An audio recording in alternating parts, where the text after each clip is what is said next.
நாங்கள் போன தடவை போன மாதிரி இந்த தடவை நடக்கலை. இந்த தடவை எங்களுக்கு கொஞ்சம் வித்தியாசமாக இருந்துச்சு. ஏன்னா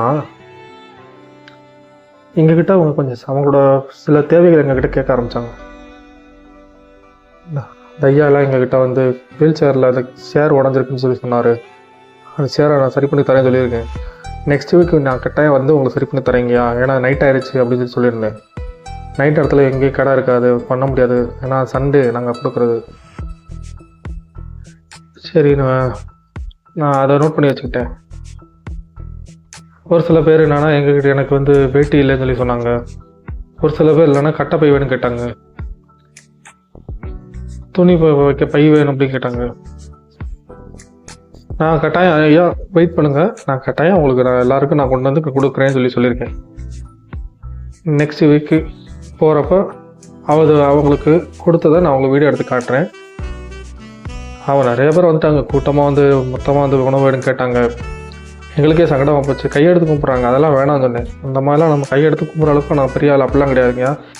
என்னால் முடிஞ்ச உதவி நாங்கள் உங்களுக்கு பண்ணுறோம், அவ்வளோதான். மற்றபடி நாங்கள் பெரிய ஆள்லாம் கிடையாது, ஒரு சாதாரண மனுஷங்க தான் நாங்களாம். அவ்வளோ பெரிய ஆள்லாம் கிடையாது.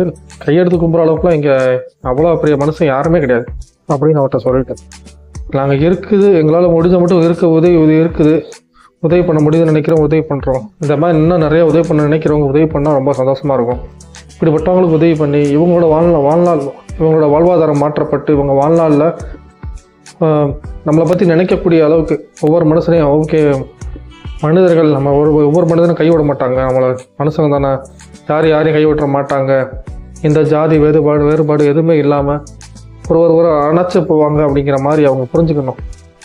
அதை மட்டும் உணர்ந்து பார்க்கணும் ஒவ்வொரு மனுஷனும். அதுதான் எங்களோட நோக்கம், வேறு ஒன்றுமே கிடையாது. இவங்களுக்கு உதவி பண்ணுற அளவுக்கு நாங்கள் பெரிய ஆள்லாம் கிடையாது. எங்களால் முடிஞ்ச மட்டும் நாங்கள் உதவி செய்கிறோம். அந்த உதவியில் ஒரு சந்தோஷம், மிகப்பெரிய சந்தோஷம். என் சேனலை சப்ஸ்கிரைப் பண்ணும்போது ஒரு கிவ்அவே ஃப்ரீ கிவ்அவே. இதுக்கு என்ன பண்ணணும்னு நான் ஆல்ரெடி ஒரு ஷார்ட்ஸில் வீடியோ போட்டுருக்கேன், அதை பார்த்து சப்போர்ட் பண்ணுங்கள். அதில் என்ன இன்ஸ்ட்ரக்ஷன் கொடுத்துருக்கணும் அதை ஃபாலோ பண்ணுங்கள். பெரிய கஷ்டமாக கிடையாது, சாதாரண விஷயமாக சொல்லியிருக்கேன், அதை பார்த்துக்கலாம். கிவ்அவே என்னன்னா ப்ளஸ் நாட் பட்ஸ் 3R இந்த வெப்சைட் வந்து என்னோடய சப்ஸ்கிரைபருக்கு நான் சொன்ன இன்ஸ்ட்ரக்ஷன் படி ஃபாலோ பண்ணவங்களுக்கு குழுக்களில் ஒருத்தருக்கு நான் தேர்ந்தெடுத்து அவங்க வீட்டு அட்ரஸ்லேயே இந்த கிவ்அவே நாங்கள் அனுப்பி வச்சுருவேன். வேணுங்கிறவங்க நீங்கள் தாராளமாக வாங்கிக்கலாம். என்னுடைய சப்ஸ்கிரைபராக நான் செய்கிறது. இது முழுக்க ஃப்ரீ தான்.